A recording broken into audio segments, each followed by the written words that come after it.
আর এখন আমি যা দেখতে পাচ্ছি বর্তমান শিক্ষা ব্যবস্থার দিকে, আমার মনে হয় মাদ্রাসাই হচ্ছে পৃথিবীর শ্রেষ্ঠ শিক্ষার কারিগর। আপনি কোথায় যাবেন?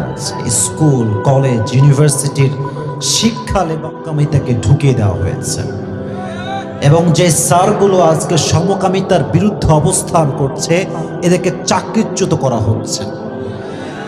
কথা আসতে কেন, জোরে বলতে হবে যুবক ভাই। এদেরকে চাকরি থেকে আউট করে দেওয়া হচ্ছে। আমি রিসেন্টলি দেখলাম একজন স্যার, যার নাম হচ্ছে আসিফ, আমার মিতা, তার নামও আসিফ, তিনি সমকামিতার বিরুদ্ধে অবস্থান নেওয়ার জন্য তাকে তার চাকরি থেকে আউট করে দেওয়া হয়েছে। ফলে তিনি একটা প্রতিবাদ স্বরূপ বক্তব্য দিয়েছেন, যেটা গোটা পুরো বাংলাদেশে ভাইরাল হয়ে গিয়েছে।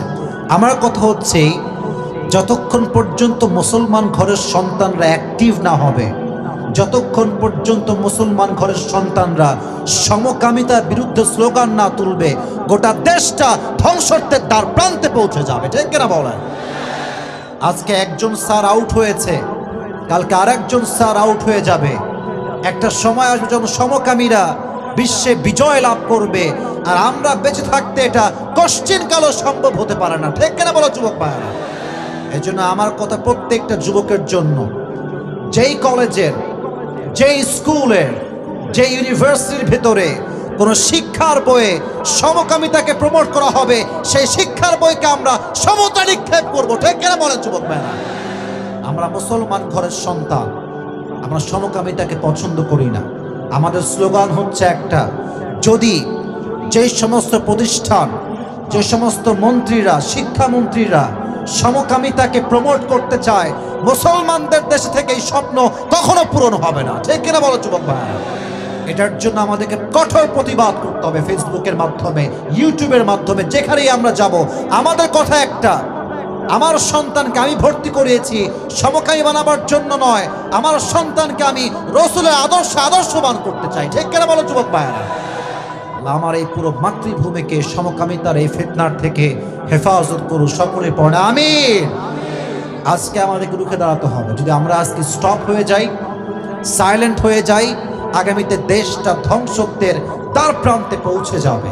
আর সবচেয়ে অবাক লাগে, আমাদের দেশে কন্টেন্ট ক্রিয়েটররা আজকে হিজড়ার সঙ্গে প্রেম করে, সমকামিতা করে। সবচেয়ে বড় অবাক লাগে, ছেলেকে বিয়ে করছে এবং ভ্লগ বানাচ্ছে, ভিডিও তৈরি করছে, সমকামিতাকে প্রমোট করছে। আর এদেশের মানুষ এতটা আবেগী, এদেরকে লাইক দিয়ে, কমেন্ট দিয়ে, শেয়ার দিয়ে এদের ভিউজ বাড়াচ্ছে, আর দিন দিন আরো নষ্টামি তৈরি হচ্ছে। ঠিক কিনা বলো যুবক ভাইরা? খবরদার, সোচ্চার হয়ে যাও যুবক ভাইরা। আমরা মুসলমান ঘরের সন্তান, আমরা অমরের সৈনিক, আমরা প্রিয় নবীজির সৈনিক। আমাদের কথা একটা, এদেশ আমার মাতৃভূমি, এদেশের জন্য আমরা যুদ্ধ করেছি, লড়াই করেছি, এটা ইসলামের জন্য থাকবে। ইসলামের বিরুদ্ধে কোনো কাজ আমরা চুল পরিমাণ টলারেট করবো না। ঠিক কিনা বলো যুবক ভাই? আল্লাহ আমার এই মাতৃভূমিকে কোরআনের শিক্ষায় শিক্ষিত হওয়ার তৌফিক দান করুন। আমিন। প্রত্যেকটা যুবকের হৃদয়ে হৃদয়ে আল্লাহ তাআলা ইসলামের বাণীকে ঢুকিয়ে দিক। সকলেই পড়া আমিন।